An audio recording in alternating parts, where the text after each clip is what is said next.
Hello, everybody. Welcome to episode 206 of Woo! Dissonant Waves. Hello, I'm back.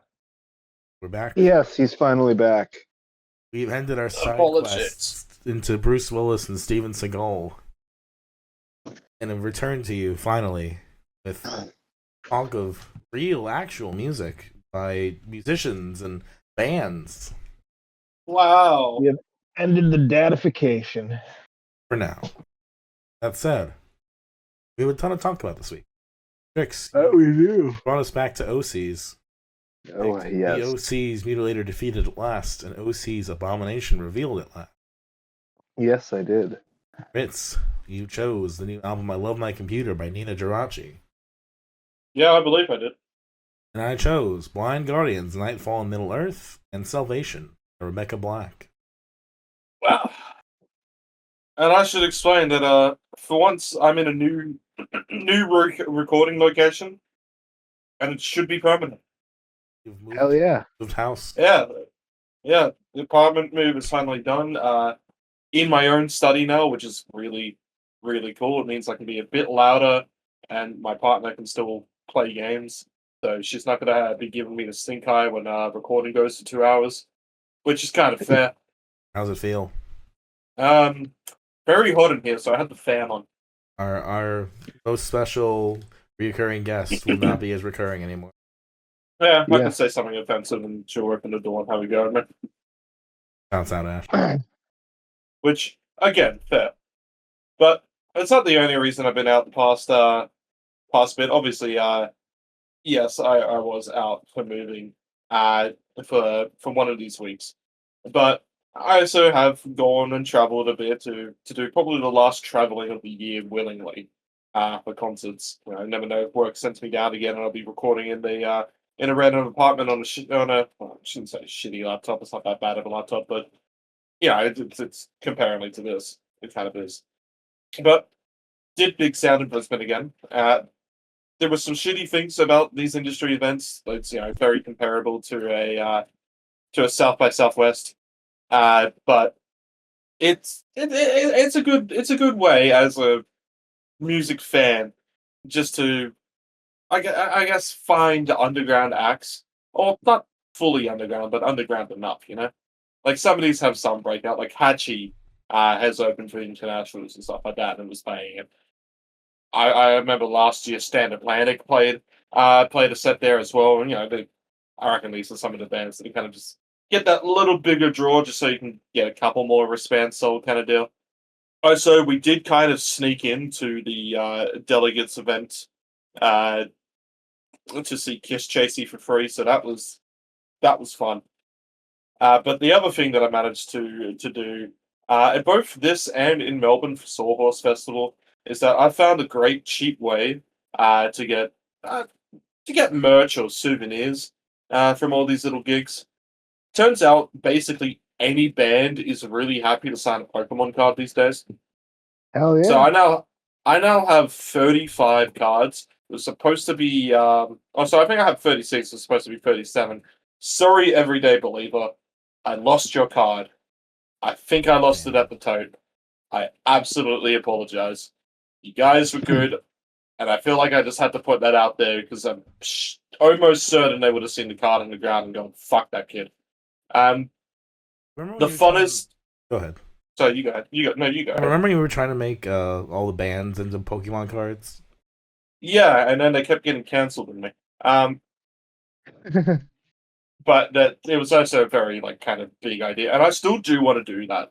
Is the thing, and I reckon it will be something that I will do eventually down the line. Sure. But it's something that's gonna take some time and some proper planning, and I'll probably get someone to help me out do it.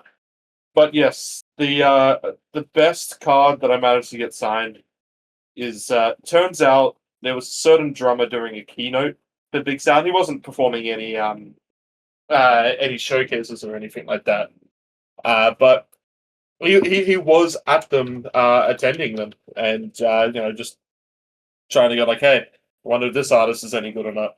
So I got Dave Roundtree to sign a Pokemon card, which I think is really fucking funny. Okay, hell yeah. Yeah. And I think that's probably where I peaked this year. Hell yeah. Oh, and Japanese wallpaper actually did like a personalized one on the card. He wasn't even playing That's Big cool. Sound or doing a keynote. He was just there. And it turns out that I do fangirl once in a while. Yeah. To Japanese wallpaper was one of them. You've got to know their music so well.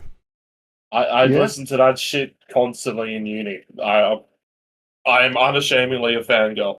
You're just so Hell close to them. yeah. You even share a songwriter. Yeah. Oh yeah, that's I also met Alexander Burnett for like about a minute. Yeah. And he was Yeah. introduced to me as Alex. So I had to do the math in my head and connect the dots.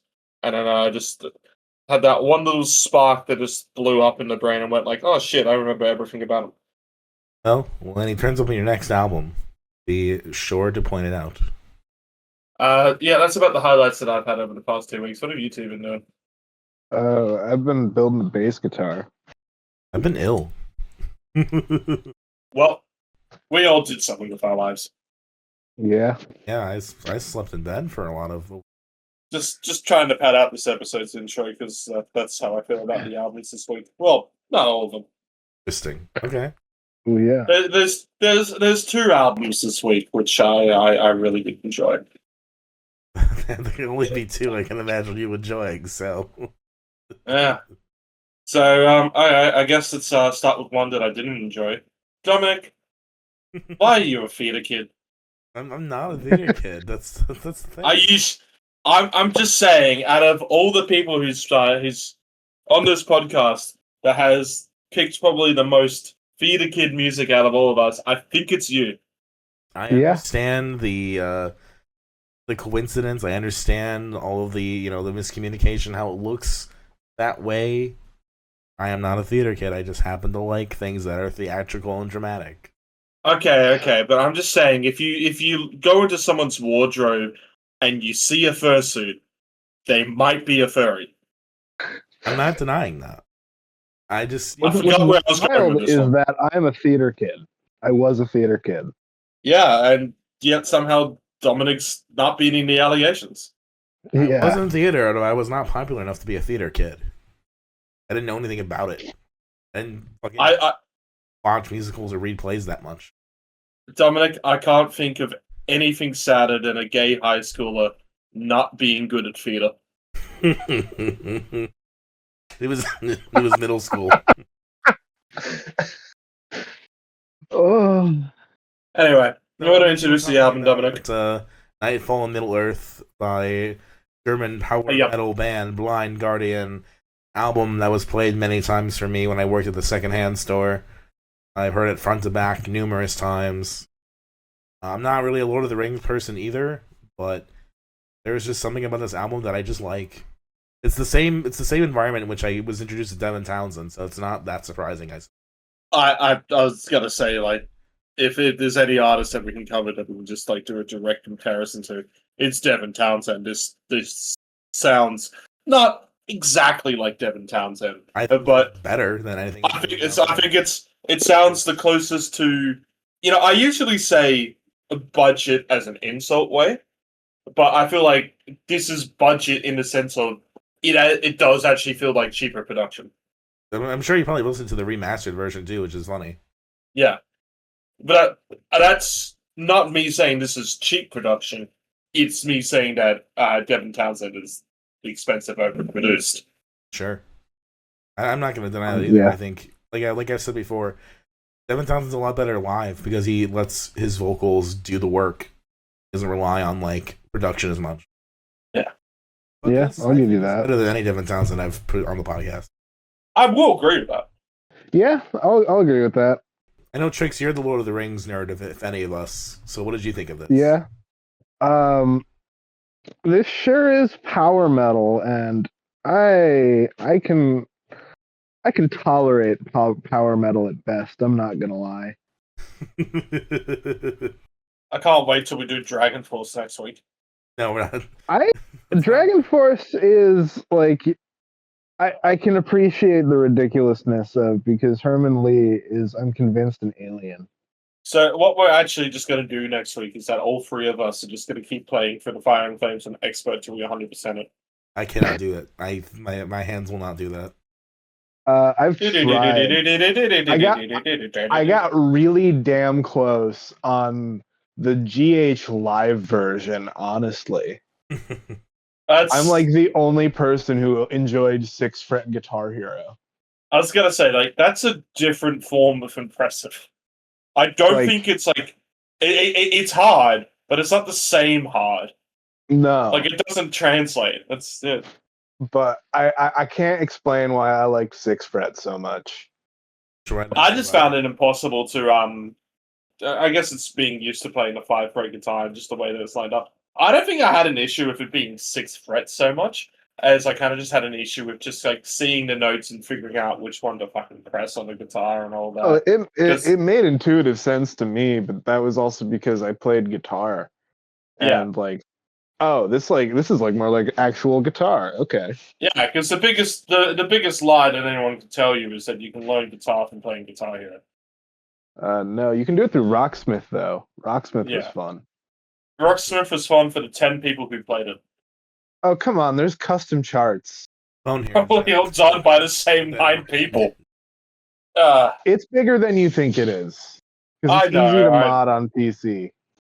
I mean, Guitar Hero 3 was like pretty easy to mod on PC as well. Yeah. That was great, just getting your random tracks and stuff on there, and playing Beelzebub on Guitar Hero 3 as a custom, and not syncing it up, right? This is the first German band that we've done? I think it might be. Thank you for helping me on my journey. Yeah, shit, have we not done a German band before? We'll get back to that eventually. I feel like we had to cover the, like... You remember, like, the 2011 era when it was, like, kind of the meme to be like, oh, he listens to Nordic power metal with Vikings and shit. I think it's also because we just, like, never picked Rammstein. That too. Which turned out to be good. My downstairs neighbor actually fucking loves power metal. And, like... he's like talking about Viking metal, and I'm like, this is the last thing I expect out of you. But we don't really cover any of that, so here is kind of us doing a version of it. Yeah. Here's a good question.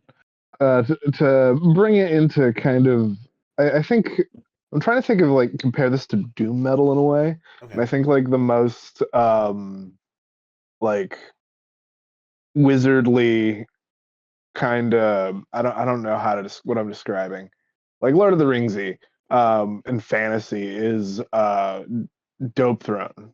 Sure. Would you rather listen to Dope Throne or this album? Let me put it to you like this: if it's Dope Throne versus this album, I will listen to this album. If it's Dope Throne versus Devin Townsend, I will listen to Dope Throne. Okay. I think if I go compare it to like what would I actually go back to, which I haven't gone back to into Dope Throne, even though I didn't mind it. I feel like Dope Throne is a bit more likely to actually for me to go back to individual songs in this than the Blind Guardian. And I think one of the things I also kind of want to talk about, just why I felt like this was a bit of a slog to get through this album, is all the kind of skits on this, or like the storytelling parts, I just didn't care for. Yeah. They're all just stuff I assume was like Lord of the Rings passages. But we've definitely had albums beforehand, even with longer moments of storytelling, which could actually just grab my interest. Like the one I can think of on the top of my head was doing the Uranium Club last year. Yeah. Yeah. Yeah, the wall saga that was happening too, and everything connected up with each other. Yes. Yes, I can't remember everything that the story was about, but it was generally interesting listening to it, even if it was still just kind of weird, pretentious bullshit. It was fun though. It was fun. I will say, in a time before the Peter Jackson movies, they seemed to do a lot to try to get their little skits to sound like they came from movies. Yeah. So I mean, if nothing else, they certainly tried to make it seem as epic as possible. Yeah. I can respect that. I think some of the songs do reflect that. I do have a soft spot for a lot of the vocal harmonies on this album.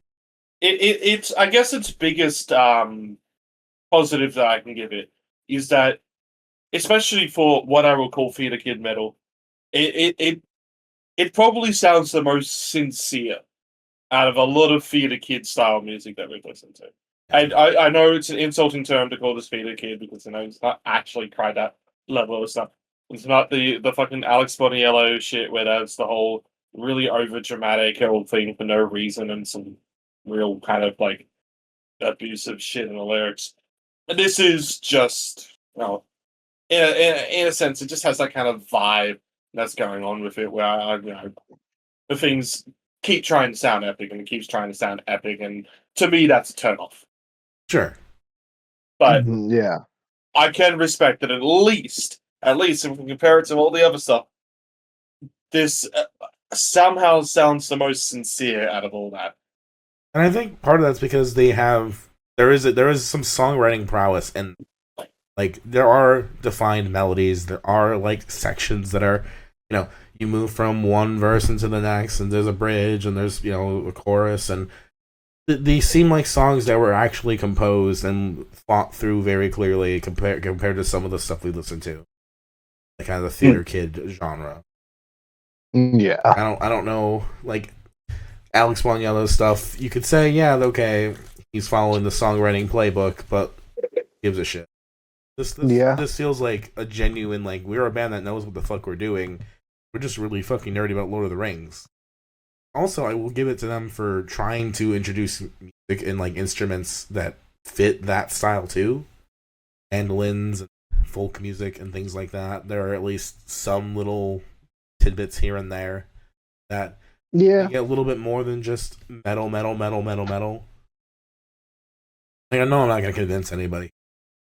No, I mean, in terms of like being convinced that this is better than I thought it is, I think my true opinion on this is that I am very kind of mid on this album. Not in the sense of I think it's a complete come and go. I think it's actually, it's got its positives and it's got its negatives. Sure. It can exist for someone else, but I personally don't care if it exists for me. It's not my thing, and it's really hard to kind of like properly talk about something when you can respect it, but just fully realize that it's just not you. It's not for you. I can't blame you. It's the risk I always take taking some stuff like this that like I have sat on for a long time, being like, is it that important to bring up? Maybe. I kind of want to anyway. It's like, let's fuck it. It's more fun to bring up more weird shit. Keep doing fifth wave, or the same kinds of bands over and over. And I fully respect that. Yeah. And how I'm thinking with the year that we've got, I've got a lot of You've inspired me to pull more doom metal out. We were both speaking at the same time. I didn't understand what either. I know. Doesn't matter. Okay. Trix said that she was going to pick more doom metal, and I said, yeah, I agree. It's been a long year, and there was a lot of albums still to pick, and try to get as much away from the fifth wave as we can, just for the sake of getting some variety in. And I know I picked this not long after Devin Townsend, and I don't plan on picking anything like this for foreseeable future. That could change, but here we are, right? I like certain songs like Mirror Mirror, or was it Blood Tears, something like that. Yeah, Blood Tears. Just like they are songs that, for the lack of a better word, they feel like songs. They feel like actual like songs, not just like I am deep and melodic and I need to express myself and I need to write it. There's a little more going on there for me that I appreciate. I get that. I don't know. In terms of favorite and least favorite, I call this a blender. I'll give a shout out to Blood Tears, because I remember listening to it, looking at the title, and go, oh yeah, that makes sense. Yeah, when they talk about Blood Tears, I cry. Yeah. Yeah, but decent track. Impressive musicianship all across the album. It's just not something I have a desire to listen to again. I'll be honest. Fair enough. Like I said, Mirror Mirror, Blood Tears, I quite like. Time Stands Still, of course, is another good one. My least favorite, probably something like, I don't know, some of the skits, I guess, or When Sorrow Sang or Into the Storm, kind of like the really beginning or really late stuff. Really the middle where it shines the best. Yeah. Well, Dominic, I ripped on you. What do you hate the most this week? I was talking last time we were on this band about how I was really getting into Osees. This week I feel adrift at sea again, not really understanding. Fair enough. Which one do you want to talk about? I reckon we can just talk about both. Yeah. Okay. So I picked Mutilator Defeated at Last and Abomination Revealed at Last. Mostly just because I wanted to cover Abomination Revealed at Last, but it riffed on the title of Mutilator Defeated at Last. So I'm like, okay, let's do it. Mutilator Defeated at what? Any other connection? Not to my knowledge. Maybe lyrically, I didn't really delve too much lyrically into this album. But Mutilator Defeated at Last is their first album to have an actual bass player on it, and I think it's sonically it really adds a lot to their sound on Mutilator. But yes, no, I don't think. Yes, was it Ted Hellman? Wikipedia says it was the first one to feature him on bass. Yes, Dr. Tim Hellman. Doctor. I think that's just his nickname. He was in a band called Sick Alps. Yes. I just want to get into a point that you put out there, Trix, of how you say there's the new player has a new member has added a lot to their sound, and I know we've done a lot of OCs. I know there are changes in sound somewhat, but I'm at this point where I discovered the OCs because everybody was comparing it with King Gizzard for like the output and all that.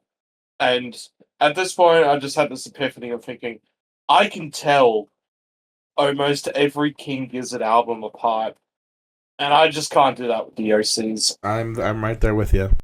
I can do it with the OCs. Trix, I've respectfully got to have to say this. Make it stop. This is I'm so burnt out on John Dyer. I want Shaky Graves back. Like I thought we were getting somewhere with Intercepted Message. I thought we were getting somewhere with the last time he was on, but these two together just do not do anything for me. Yeah. Like I think like the latter half of Mutilator is interesting. Like I like the Holy Smoke to the end area the most of the two albums. But like when I put the albums on, it's just kind of like white noise for me. We're probably gonna get flack from OCs fans, but I fucking just don't care anymore. Like, I'm not an OCs fan. I think I've listened to enough OCs now that I can finally pass the judgment on and say, do I care about the OCs? Do I like the OCs? And the answer is not really. I have respect for him. I'm sorry. I have respect for the amount of music he's put out. I thought Witch Egg was cool. I will be handing in my indie music fan card and taking a shower.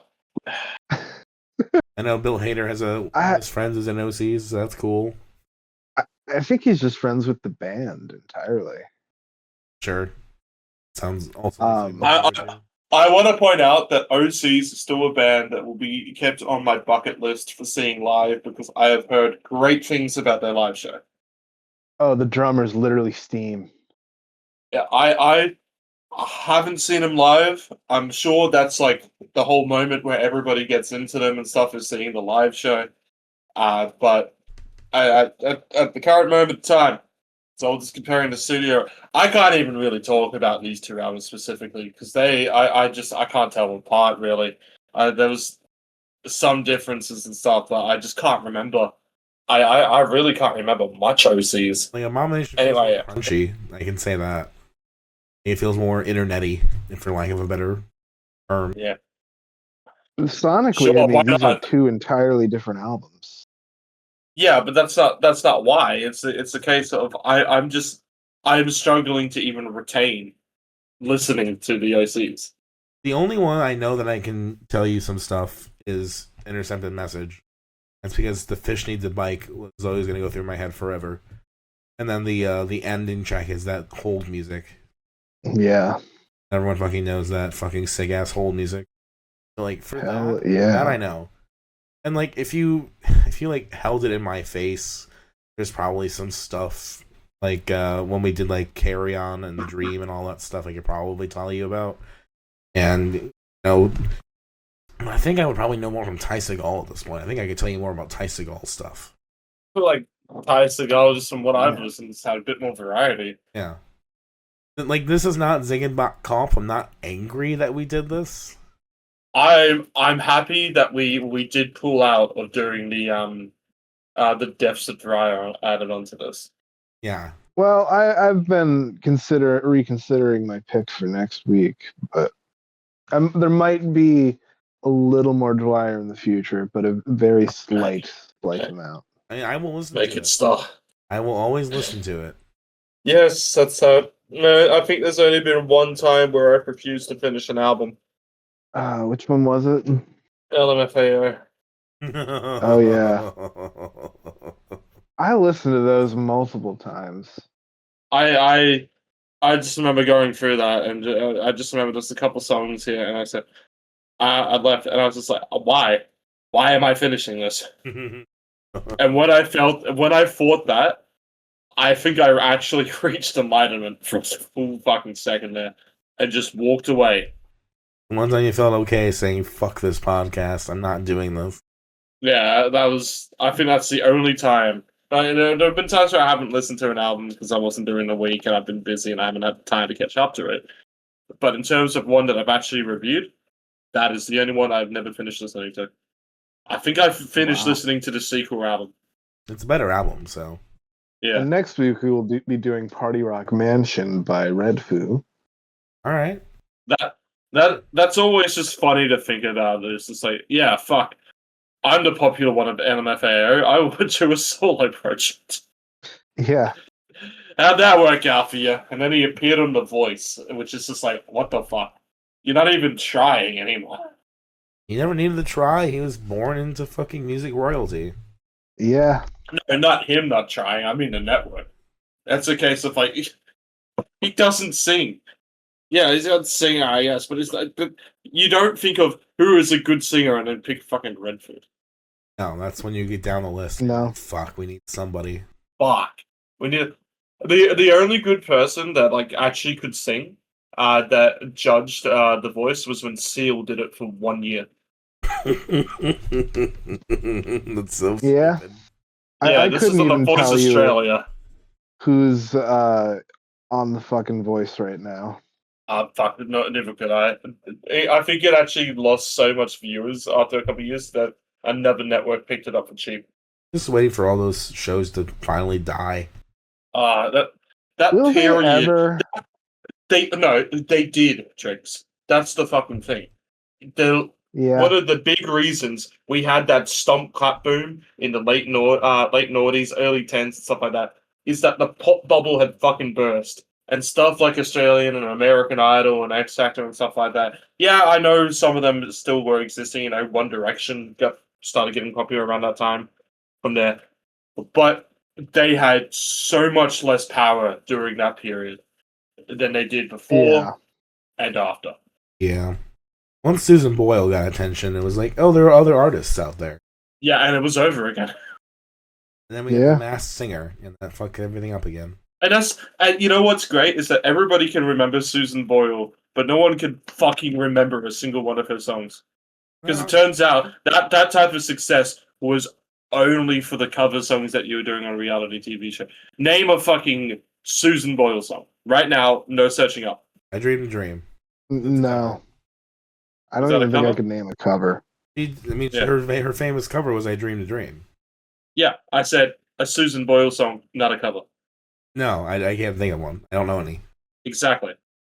Like there were like 2 American Idol like winners. I would say that I even broke out. So I mean, it doesn't mean anything. The only one that I can think of, like, that was, I think, was American Idol. That was actually a case of, like, they actually had a career, is Kelly Clarkson. Yeah. Carrie Underwood is a pretty big country star, I would say. Carrie Underwood, yeah, but I didn't think she was fucking American Idol. I don't know where the fuck she came from, because I don't care. She's one of those. Jennifer Hudson didn't win, but she's pretty famous. For Australian Idol, our version, I think Guy Sebastian was the only one who won who actually had a fucking career afterwards, where people can remember songs that he made. Other winners didn't really. There are some from, like, that came in other positions, like Matt Corby had a pretty successful indie career afterwards. Celia Pavey, one of the voice, turned into Vera Blue, which is a lot better. But for that, you think of just all these people who have won it, and you just go, I remember that name, but you don't know a single song. Sure. Covers do not count. And that's the thing. I can't even remember who won the first voice. That's the fucking thing. Like, for Australia. And that was this whole, like, oh, it's this person, and this comes from a pretty fucked period of time of TV as well, where any kind of fatter woman is considered as fully unattractive. Sure. Yeah. So, the voice is like, oh, look at this, we championed somebody, and it's not because of their looks. See, look at them. It's not because of their looks. It's like, fuck off. Yeah. That was the 2000s for you. That was still tens. Yeah. That was the tens. I mean, the tens too. Yeah. I don't know. Like, all those shows, all that stuff, you generate a handful of idols that never would have been found maybe otherwise, but it's a useless industry. It doesn't do anything. Well, it's not a useless industry, but it's useless in terms of actually, like, discovering or bringing up new talent. Yes. It's useful for what the industry actually wants, and that's to get songs back in the charts. And add money. Yeah. Yeah. Like, that's why you always notice that, because it's one of the most, like, obvious fucking secrets of reality TV is that it's not real. Right.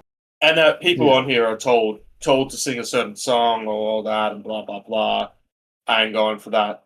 And you always notice that the songs that the people have decided to pick have always been the ones that are kind of, like, bubbling up in the charts or oldies and stuff like that. It's because it's the fucking...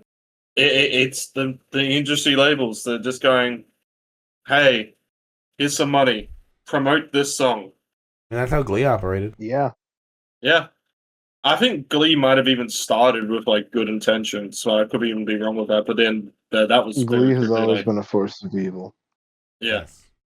Good intentions does not mean that it wasn't evil. But that's also because I don't really have the genuine belief that anybody thought the Journey was worth putting in the charts again. Oh, I will always hate them for bringing Journey back. Yeah. Once that song became popular again, I wanted to die. I would hear it all the time at the store and everything. I'm like, no. But the true peak of that being, like, the whole opening episode standout moment is that every time I think about it, I just go, Family Guy did it first and better. Everybody hates Chris did it too. It was fine there. It should have been left there. God, I hate TV. At least when fucking Wayne's World did Bohemian Rhapsody, that felt genuine. Yeah, it felt like it felt like that was a genuine. It wasn't them even really singing Bohemian Rhapsody. It was them lip syncing it anyway. Yeah. Yeah. And doing the headbang and stuff like that. And that felt like a genuine just love of the song. This is all just for money.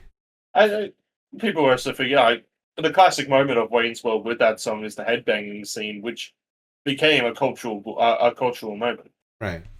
Yes. And then during that whole part of Bohemian Rhapsody, everybody just headbangs like that whole way now. Yes. I'm not to say that these reality shows have not had their own cultural moments. I don't know if The Masked Singer has had one, but American Idol unfortunately has had cultural moments. I mean, The Masked Singer did have Ken Jeong walking off when fucking Rudy Giuliani. Yeah. That's like the closest it will probably ever get to a cultural moment. I don't think that was really a big one though. No, it's not. No. but it was viral. Yeah, what was the American Idol moment? I mean, just the concept starting there, Kelly Clarkson as a Yeah. whole, just the time they tried to make, well, they made Kelly Clarkson and Justin Guarini do a movie together. Yeah. You know what? You know what the Australian Idol cultural moment was?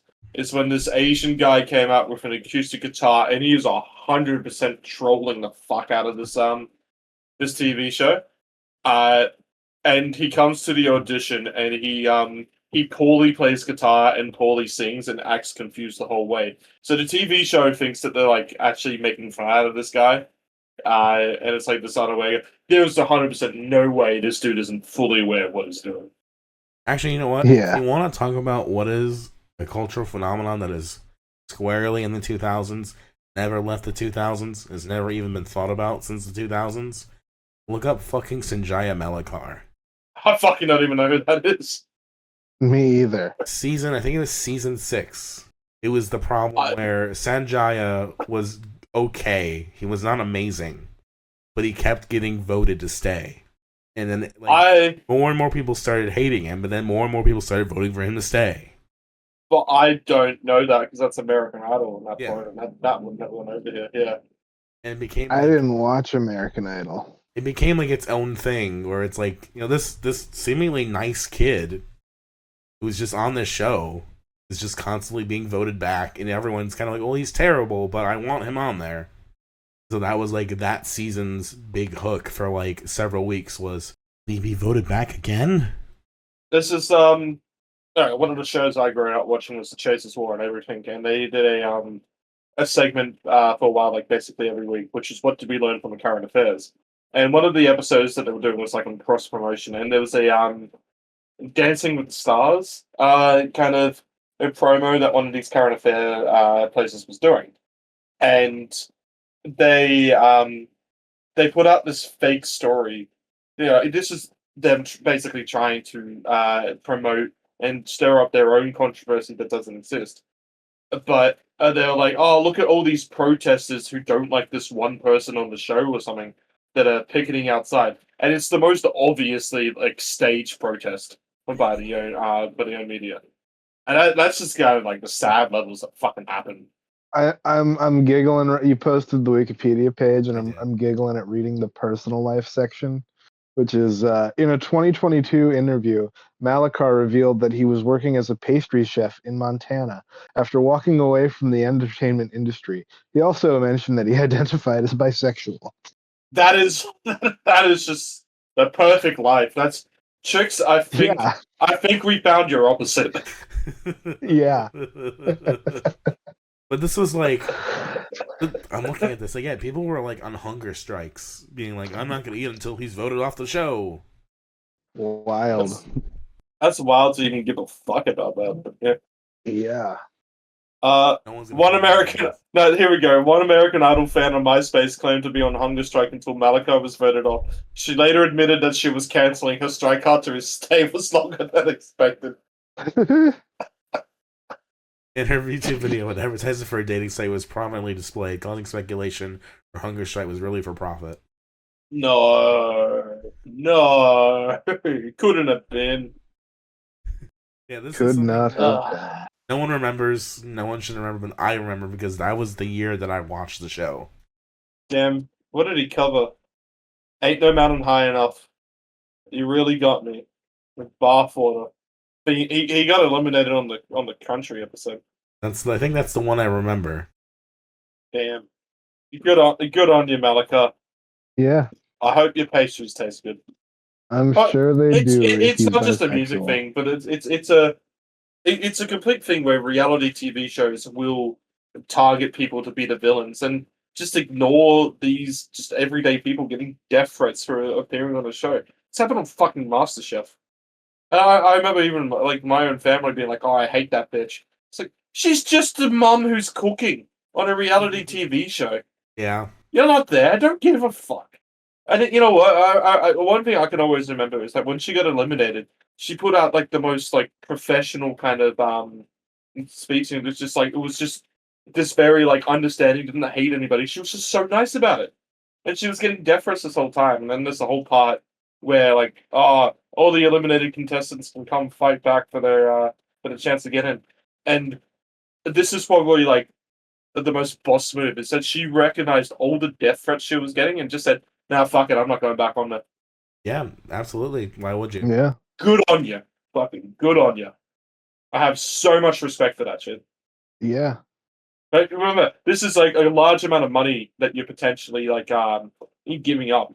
You know, with MasterChef, it's a bit easier to still kind of have a career because now you can say, "Oh, here's a cookbook that I'm selling. Alan, this is made by someone who won MasterChef, so that worked." And that's probably a bit more likely than, "Oh yeah, I'm going to get that shitty album full of non-covers." Yeah. But that's all given up because you just don't want to deal with the death threats, and that's so fair. That is. You are only going to get more. It's disgusting. Yeah. I wonder what's happened to her. Anyway, I don't care about the OCs.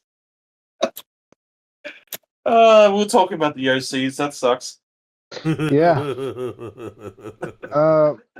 I really like these albums, and I'm sorry for bringing up so much Dwyer. I will take a break from John Dwyer for a while. No, or you could just say I'm gonna fuck see it what's and pick him happening. again. Like, up to you. We'll wait a bit. I've searched up the person on from MasterChef, and the first thing I got in is now I think they've deleted the X account, but it just Twitter. Sorry, I forgot to dead name it. It's just put up attended an Elton John concert. He did an outstanding job. Almost 3 hours of live music and a photo. It's just on the Google. That's all that's shown up, and that's funny. Honestly, hell yeah. Yeah. Well, there's not really much I want to say about Dwyer stuff at this point because it's like I don't remember much of it. I look at the Metacritic score of 81 for Abomination Revealed at Last, and I'm like, but how? But also, maybe it's just not for me, and that's okay. Yeah. I think John Dwyer is an absolute wizard, and I have the utmost respect for the man. And I really Mutilator Defeated at Last is one of my favorite OC's albums. It's just the run of songs of Sticky Hulks to the end is fucking incredible to me. I like that part of it. That's what I remember of anything. But and Abomination is pretty good. It's interesting. Coffin Wax was probably my favorite song off this, but yeah, it's all right. Now tell us how you really feel about it. It didn't stick with me as much as Mutilator, obviously, but I will be coming back to it. I'm having fun. I was having fun listening to it. It's good in the kitchen. So it's fun. Okay. I just need some time to marinate with it, I think. Well, we can certainly give that to you. Yeah. Ritz, bring out the marinator. Oh, I was just gonna call it a blender. We're gonna dip Anyway, Trix into the blender, but we're not gonna turn it on. We're just gonna dip her in for a while. We have like a 6 foot long, or not 6 foot, like 4 foot long immersion blender at work. all right. What are we covering next? Trix, you can choose since we just ripped on your shit. Let's talk Rebecca Black.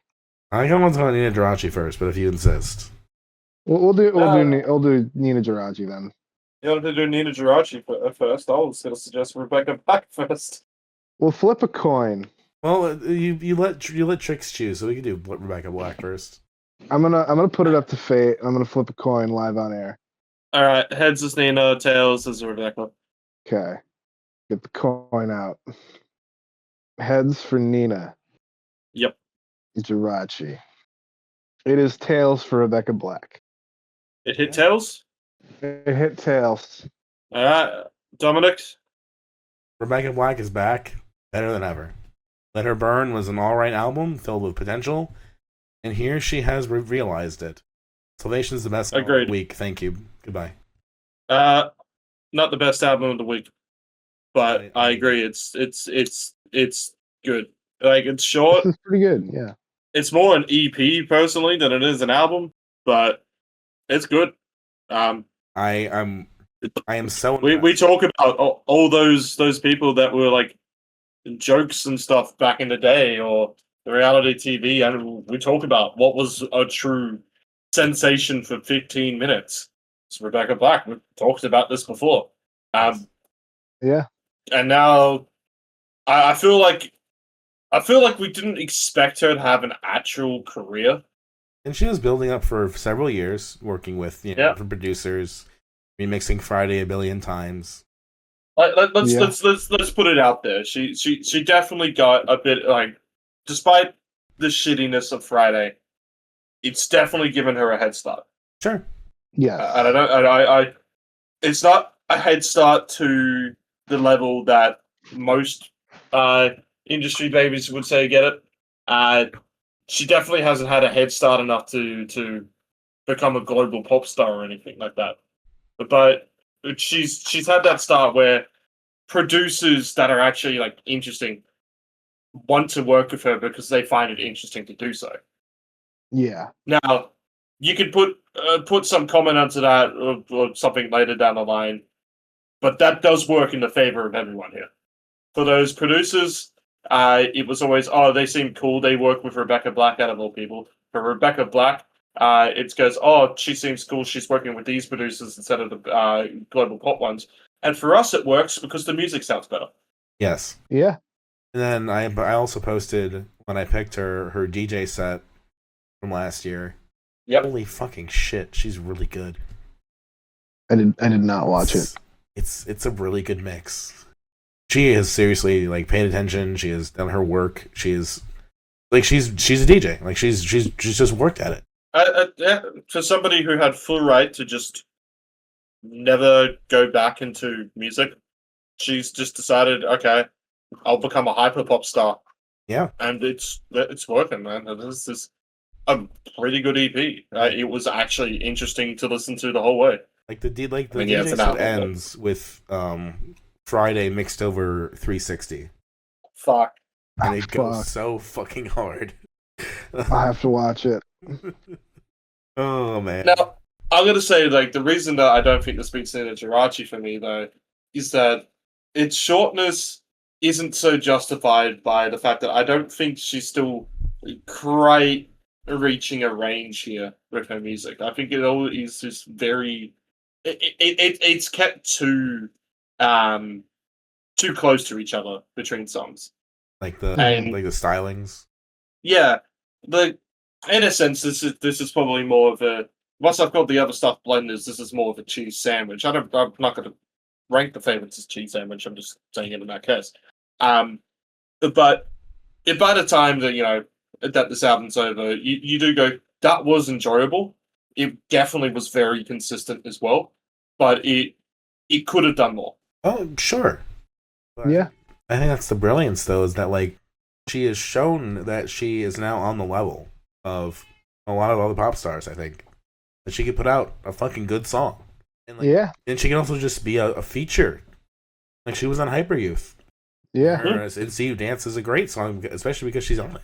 So if she does another album and it's another step forward, that's gonna be amazing. That's gonna be fucking sick as shit. Full stop. Yeah, full stop. The biggest compliment and probably the biggest surprise that I thought I would ever be saying about Rebecca Black.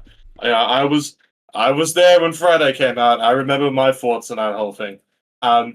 She's straight up justified her existence as a musician.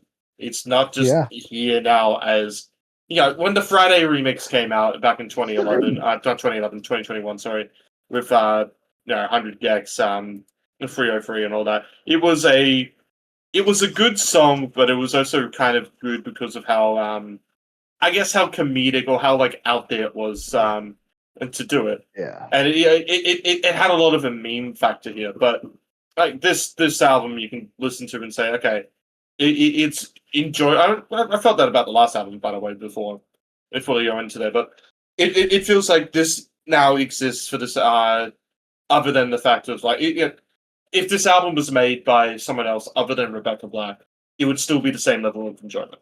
Yes. She had that period where she could do the comeback in her career, where she had the kind of nostalgia meme factor. That has worn off by now. Right. Definitely. So to still justify your existence as a musician is incredible. Yes. Kind of just career directory that she's gone on.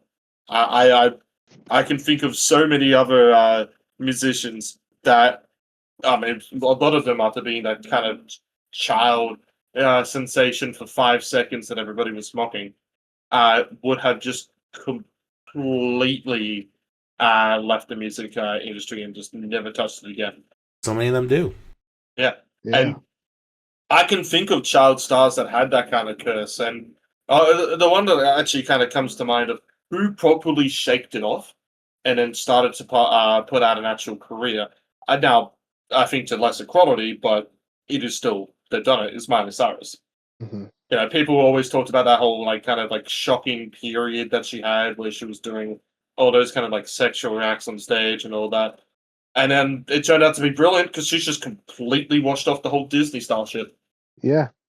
She's only one of the few that has tried so hard and gotten so far with it. Yeah. So JoJo Siwa is trying to do the same thing, but is falling through at every crack. Yeah. We're paying $1,000 to see JoJo Siwa live. I mean, she's performing for Pride Fest, and I'm not seeing that. I'm not going. I saw Billy Porter instead, and a great time. But yeah, the biggest lie Pride can ever tell you is to go watch an act because the gay icon, when actually you should just be watching one that's good.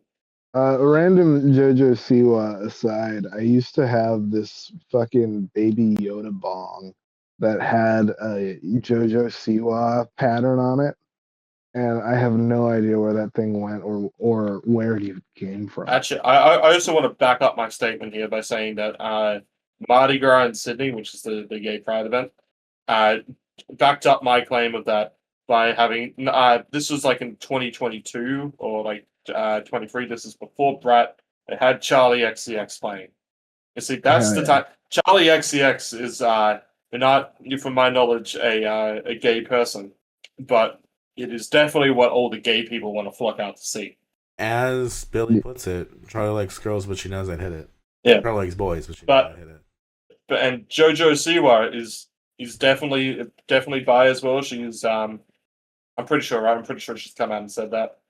Yeah, but I don't see gay people flocking to see her now. If the relationship is weird right now with the community, but yeah.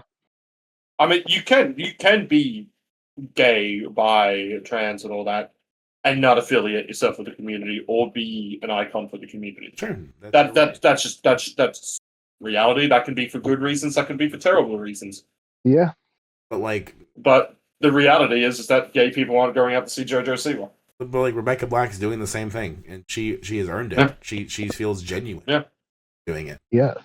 I'm gonna see Chaperone this year. I would love to see a surprise Rebecca Black show up and do an opening set. I would I would not be excited to see a JoJo Siwa come through. Apparently, Rebecca Black's playing the Metro December here. You should go see I'm just tempted to buy it. Yeah, I'm tempted. It's $80 tickets. It's not cheap. The front bottom is playing around here. But yeah, I think this is more an album that I guess we're celebrating where her career has gone. More so than probably celebrating the album, admittedly. But it is a good album. I think it's better as it goes. I think Twist Knife is an amazing song. Oh my god. Yeah, I agree. Twist Knife is definitely the highlight of this. Definitely. Fucking put that up there with all the other fucking queer women doing their anthems shit. That's the fucking one.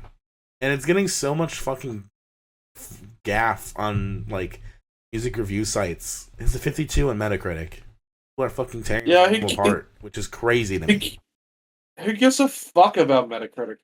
No, but my thing has always been that usually music reviews are always really nice and really complimentary to everything. So it's a really rare thing to debatable. see. It's a really rare thing to see a lot of mainstream music people go at something as hard as this. Mm-hmm.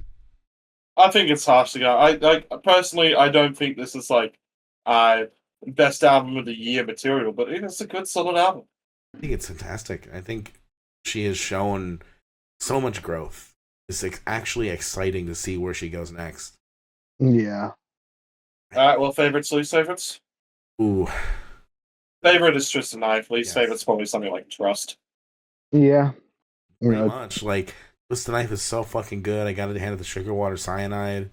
Even Yeah. just like Tears in My Pocket. Just, oh man, what a great fucking, Yeah, I like Tears in My Pocket too. what a great I like that fucking one. thing. But you like Ninajirachi more. Yeah. So Ninajirachi. I guess we're moving on to that now. The final album. yeah. Yep. Cool. Ninajirachi, Central Coast DJ. She has been around for nearly a decade at this point. She was a Triple J on Oak High back in like 2015, 2016 or something like that.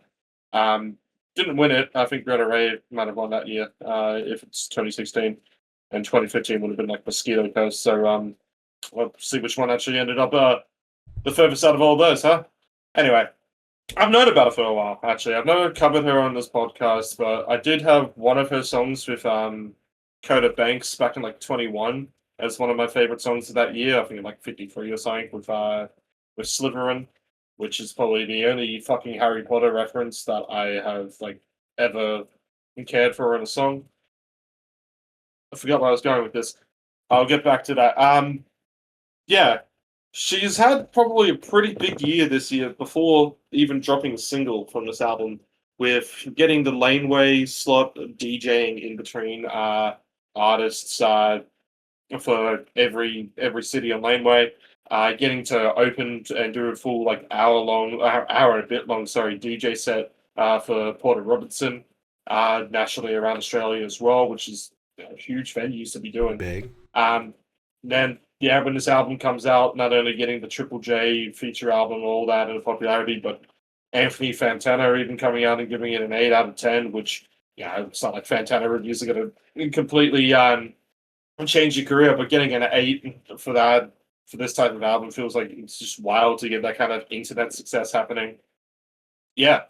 And I realize why I do appreciate this album as well, is that seeming about the years that she would have been doing Unearthed High probably would have been around the time that I was like starting uni or ending high school. And it turns out when somebody kind of grows up with the same EDM that you've grown up with, nostalgia kind of EDM that she's doing is probably the stuff that hits me. So I kind of like recognize a lot of these sounds a lot more, and also then recognize exactly how she's evolved them. And it's a good fucking EDM album. Yeah. I liked it. Every time I listened to it, it got better. The first time I listened to it, I had a headache. Wasn't quite hitting. Every time after that, it got better. It's very fun. Yeah. It's just that thing where I think Rebecca Black got to me more. Songs hit me in the way I think these songs hit you, probably. I mean, personally, I think this album shows a lot more growth, two, a lot more experience, and three, a lot more variety. For comparing like what's better for Rebecca Black and Ninajirachi, for me, it's night and day. Like the Rebecca Black one's still good, but this is the EDM album of the year so far for me. Kind of a lot of Which stuff. not a fucking heavy amount of albums are in that list, granted, but I just appreciate how everything's done on this. This also flows beautifully as an album as well. It feels like the transitions from track to track just kind of like snap, and just you can easily shut your eyes off and just forget that it's actually transitioned. Oh yeah, and that you're on a new song. Yeah. I love just her production style that's happening in this as well. That kind of old glitchy stuff that was happening, you can compare it to the old Porter Robertson sound that was happening in the mid-10s as well, when stuff like Shelter, or even before that with the 2014 album, which had that more kind of glitchy sound that was going on. Definitely. Yeah, I guess why it kind of makes sense that she was opening for him. Yeah. The kind of the big pop banger that happens at the end with "It's You" as well. It shows just how varied this album gets, but it's so flowed so well into it. It's a good fucking album. I'm sorry, but Rebecca Black, whilst good, isn't close. I guess for me, there was never that moment where it all came together for me. Like, or I put the Twisted Knife being like the moment. I don't know if I Love My Computer has that equivalent for me. I think the only like song on here that has the kind of like anthemic moment is "It's You," the collab with Dane. And Which that's shout out to Dane. I saw them open for 100 gigs. They're pretty good. Trix, what did you think was better, Rebecca or Nina? Nina. Oh, there you go, Dominic. You have lost. I will see you next week. I'll gladly be wrong. 2 against 1. That's fine. I liked Rebecca Black, but yeah, what Ritz said about nostalgia. It's just a case of like Rebecca Black has definitely like gone on and evolved her career, but I also don't think she's evolved any sound. She's still just put out a hyperpop record. Sure, and she has plenty of room to go. Yeah, I fully agree, but that's not what I'm ranking here. Right. What I'm ranking is the actual albums, and like I said, this is a sound of EDM that I can safely say I grew up with. This is somebody who's doing nostalgia for me. Yes, for me. And that does the comparison to the first album. What is an album this week that actually sounds like it's for me? This does. That's fine. And because it sounds, she's put her own twist onto it, and I can hear the evolution that the sound has gone into. It's not an album which I'm instantly comparing to those old artists and going like, okay, well, which one's better? It's loving both of these sounds. Mm-hmm. I like I can hear some of the influences that happen throughout some of these songs. Like London Song definitely has like a Caro Benito kind of sound going on with it. Yeah. Fuck My Computer as well. I'm trying to think the artist to kind of compare it to. They're lost in my head, but they're just all these ones I listened to back in the day. Fuck me.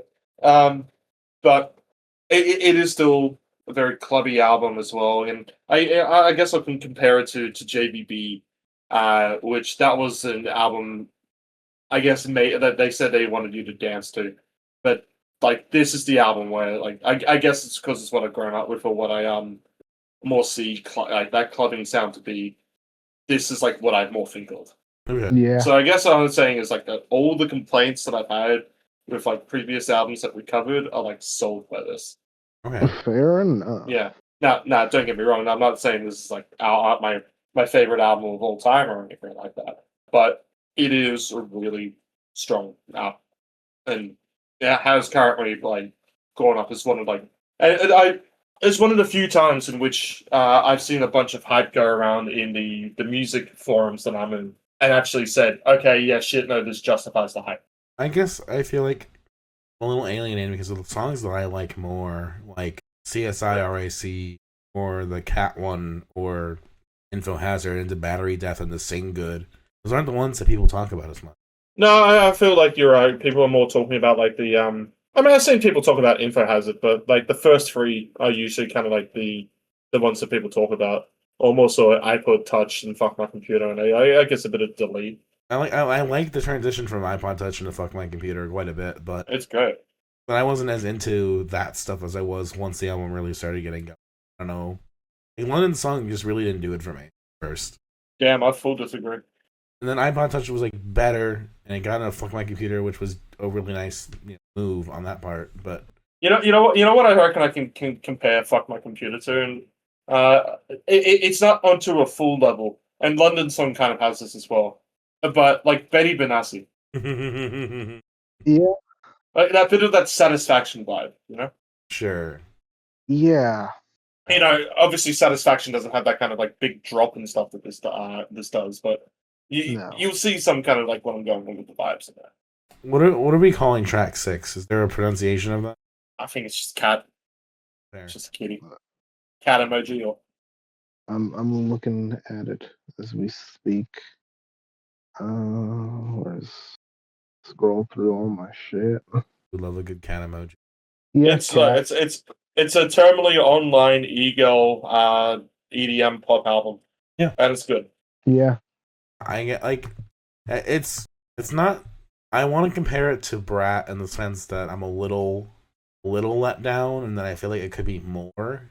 Yeah, I prefer this to Brat. Definitely more than Brat. Yeah, well, it's not like that kind of disappointment. It's more of like I'm feeling it on some level, but I'm just not feeling it on all the same level. Oh, I'm just happy EDM is back, Hell yeah. and more specifically, my EDM is back.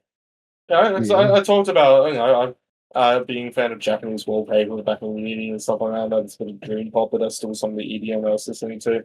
But I can think of Duke Dumont back when he was less clubby and more kind of like EDM dance. The style that was happening there. Let's not forget Cascada. Yeah. Who else was fucking on there? The Kamada, who fucking was the fucking main actor. God, I gotta remember some of these fucking artist names. It has been so long. Who did Keeping Score? It was LDRU. That's the one.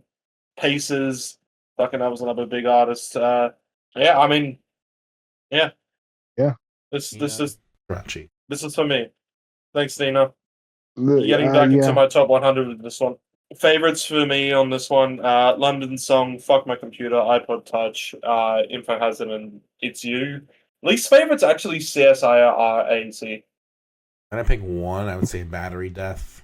Least favorite, probably All at Once.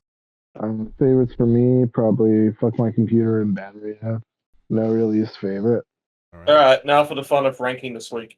I reckon my least favorite is going to be the OCs, just due to burnout. That's just how it is. Any other week, or if it had been like a different emotion for me, it probably would have been higher. Which means that the Feed the Kid music comes at a second last place. Rebecca Black coming at second, and Ninajirachi at first. I'm not going to split the OCs albums. Call me a coward. Coward. I will put Abomination Revealed at Last at the bottom. I will put Mutilation Defeated at Last just above it, because I did like a couple of those songs okay. Above that, I will put Ninajirachi, because I really do enjoy some of these Blind Guardian songs quite a bit. So that was number 2. Number 1 is Rebecca Black. I am going to throw Blind Guardian at the bottom. Okay. Then I am going to put Abomination Revealed at Last. Then I'm going to put Rebecca Black, Ninajirachi, and then Mutilator Defeated at Last. Interesting. All right, well, we're all very different this week. Yeah. Dissonant Waves. Cue the theme song. Da-da-da-da. Musicians listening to us, please write us a theme song. Yeah. Shit, what are we picking next week? Musicians listening to us, just write us emails. Write letters to us. We'll read them. Yeah. Yeah, what are we picking, though? I'll go first. Sure. I feel like I need to earn back a bit of your guys' respect and give you something good to listen to for once. So I'm going to do Wiens, Quebec. Oh, yeah. Shit. No. Yeah. Let's go. Dominic, you can pick next. I've posted it in the chat, but I think so. Yeah, Trix. Yeah, that's all I'm doing. Did you get weaned into out of existence? I'm just doing Wien. Yeah. Dominic, you can pick next. I'm still finding an album to attach into mine. Okay. I was going to pick a Bjork album at some point this year. I was going to pick a different one. And a song came across in a TikTok that I'm like, oh, fuck. Gotta pick Homogenic, whatever you want to say it. So we're doing That's the first album that I'm picking. Bjork's Homogenic. I thought about it. I'm like, what album from this year can I pair with that? Then I remembered, we still have not covered the new Lobster fight. So my coat hanger is Necklace is my other pick. Alright, well, I'm deciding between a couple of albums here. I know there was some that we definitely need to get onto. Next week, I know is definitely going to be picking Masatui when that comes out. So I'm going to think of something to fill the void. So for now, Hulky Dad's released a new EP. Let's go put them on. But also, what I know will get completely lost if we don't cover it, because we somehow just have not covered it. We haven't done the new Blind Equation. Correct, we have not. And I listened to it a bit ago. It's good. So I don't know why we haven't picked it. So I'm going to pick it. So we just get it done and it doesn't get lost in the sauce, because there is a lot still to cover this year. Good man. Indeed. So yeah, that's it. So that makes this next episode Hockey Dad's The Clip. And Yep. Wine Equations, is it just was it fun? A Funeral in Purgatory. Funeral Purgatory. I have the shirt. I should know that. Trix, you done Weems, Quebec. I've done Bjork's Homogenic and Lobster Fights, my coat hanger as a necklace. I feel like this is a good melting pot. Yep. This should be a good episode. Feel weird. Yeah. With that though, Melody Dissonant Waves this week. I've been Dominic. Catch me hopefully facing the world again, not being as sick, even though I've had to mute my mic several times to cough. My stuff's in the description below if you really want to follow me somewhere. I've been Ritalin. You can catch me in my new place eventually. I've been Trix. You can catch me losing my voice and going to bed because I got to get up at noon to intercept a package. Ooh, mysterious. Yeah, it's a bass guitar. I just don't want it getting stolen off my porch. Understandable. Anyway, that'll be it from us. Have a wonderful night, everybody. Bye. Bye.